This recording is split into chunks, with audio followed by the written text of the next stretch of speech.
Last week, we started talking about what makes a good sports story and what kind of information is needed in a sports story. This week, one of your assignments is going to be to actually write your own sports news story. So we're going to talk a little bit about sports writing, and we're also going to start to look at features and specifically look at feature leads and what makes them different from news leads.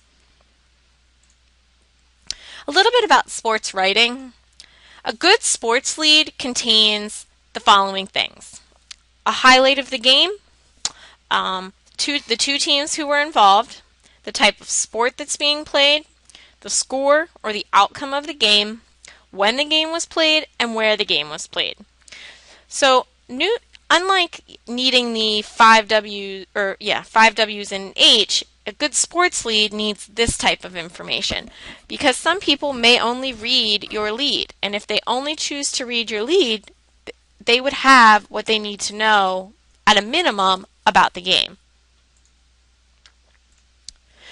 Sports leads, they should feature the most unusual happening in the game. What makes this game different from all the others? Why should I have tuned in to watch this game? Why wasn't this game just a score box at the top of the sports section? Why did you choose to write an entire article about this game? What makes it great? That's your hook to get your reader reading. One of the biggest things to remember about sports writing is that it doesn't need to follow chronological order.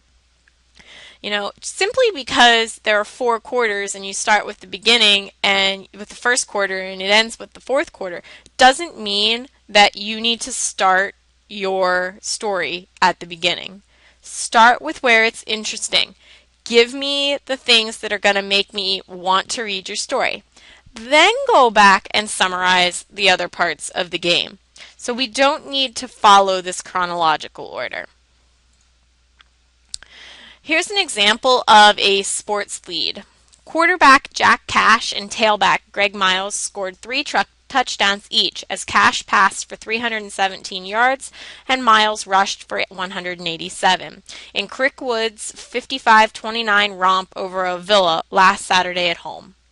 Now, this is a very dense sentence. There is a lot of information in it, but I now know what made this game exciting. I know who 2 of the most important key players are and what their names and positions were, who they played, who won, when the game was, and where the game was held, all in the first sentence. So if I don't really need to know anymore or want to know anymore, I can move on, and I would at least have the basic information of the game. Once you write your lead, which is your most important, your hook to get your people reading, then you should go back and use the inverted pyramid style, with what was most important to least important. Remember that you do not need to keep it chronological. Start with the most exciting part, then go back and summarize the rest. It's okay to start at the end if the end was the most exciting part. And it's not necessary to give a play-by-play account. We're not looking for your story to take us the time the game was played to read. You don't need to account for every play. Account for the most important ones, the ones that resulted in scores or touchdowns, especially if, again, they were interesting and exciting. Ending your story can sometimes be difficult. Sports stories normally end with an interesting or important quote from the coach or a key player. Oftentimes getting that coach perspective, that key player perspective, and a quote from them will be able to tie up your story. It's probably not best to end with a quote from the team that lost, but again, that's a perspective that you may want to get within your story. You should also need to remember that you want to keep it about the people. It's about the people playing the game, not just the score, not just the game itself, but the people who are playing and taking part. And don't get flowery. You don't need this huge descriptive language in sports writing. We want to know what happened in the game, what made it interesting. This is not the time for you to go on your descriptive writing rant. This is the time to be to the point, but yet interesting. Keep those things in mind as you're working on your sports assignment for this week. The second thing that I want to talk about is feature leads. So before we get into that, let's talk about what feature stories are. Feature stories give journalists the chance to be creative. Many times, the thing that gets a little boring about journalism is that you're constantly covering bad news, and you're always writing it in the same style and format. So when you get the opportunity to write a feature, it allows you to kind of branch out and practice being the writer that you learned to be in college and in high school.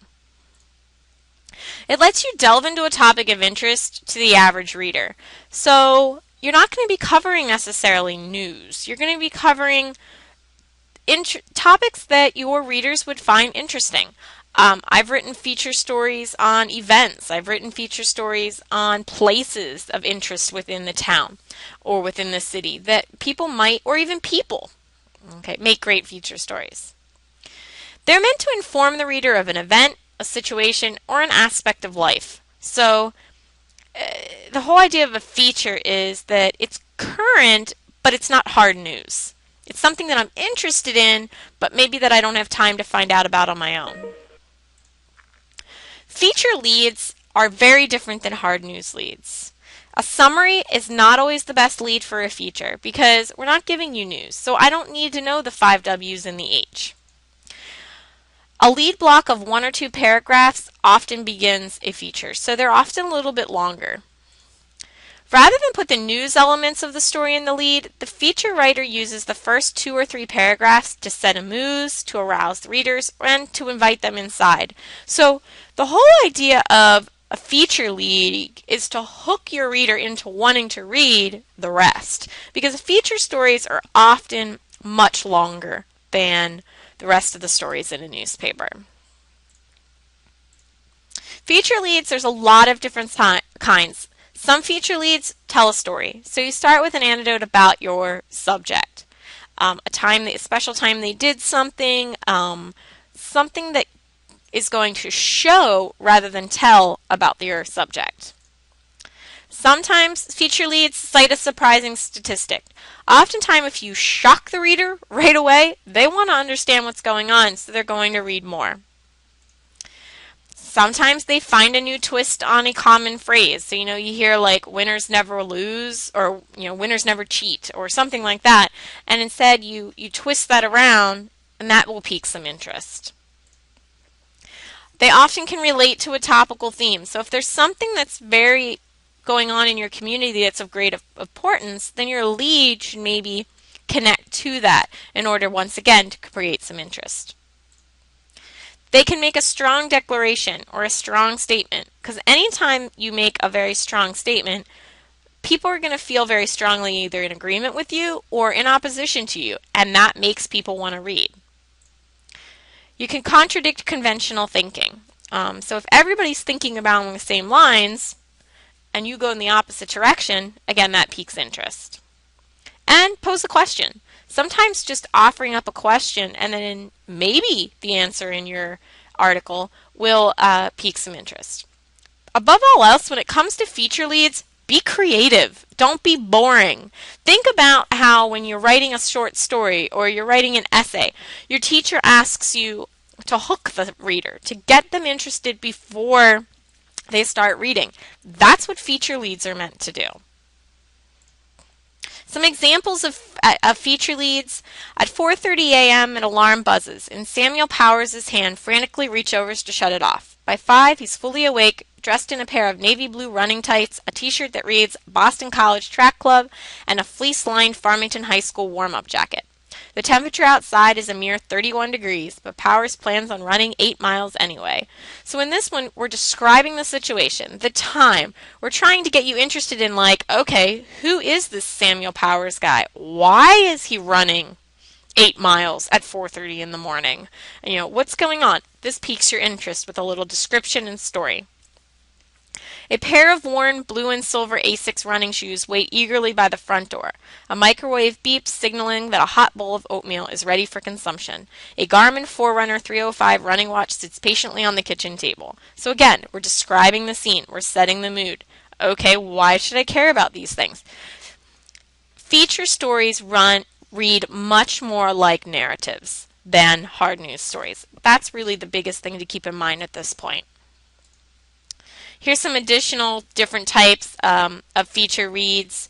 The first one starting feature leads. The first one starting with a question.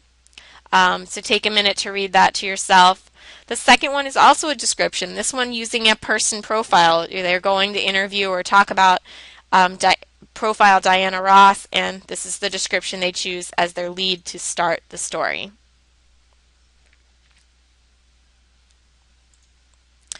Your assignment in connection with this video is here on this last slide. Number 1, name 3 things that a good sports lead contains.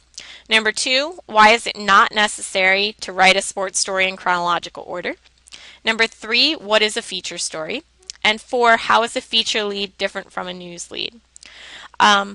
Please make sure that you take your time to doing all this week's assignments. If you have any questions about any of the assignments, please email me and I will get back to you as soon as I can. And have a good week.